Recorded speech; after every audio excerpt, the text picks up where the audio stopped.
A və B nöqtələrin koordinatlarını verib, deyir C nöqtəsinə nəzərən simmetrikdir. Hansı nöqtəyi nəzərən deyirsə, həmin nöqtə orta nöqtədir. Deməli, burada C nöqtəsinə nəzərən deyir. Onda C nöqtəsi orta nöqtə olacaq. Yəni C A və B nöqtələrinin ortasıdır.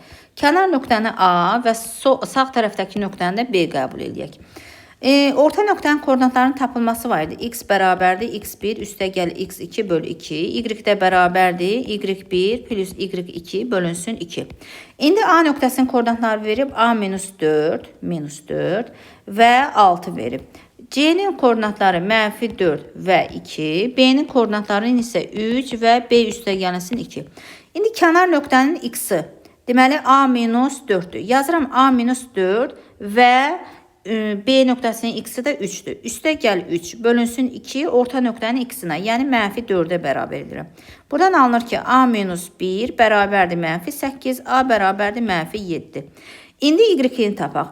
Deməli, kənar nöqtə A-da y 6'dır. B-də y-in yerinə B üstəgəlinsin 2. Böl 2 bərabərdir orta nöqtənin y-nə bərabərim, yəni 2'yə. B üstəgəl 8 bərabərdir 4, B də bərabərdir mənfi 4. Bizdən A və B-ni istəyir. Deməli, A-mız oldu mənfi 7, B-miz oldu mənfi 4.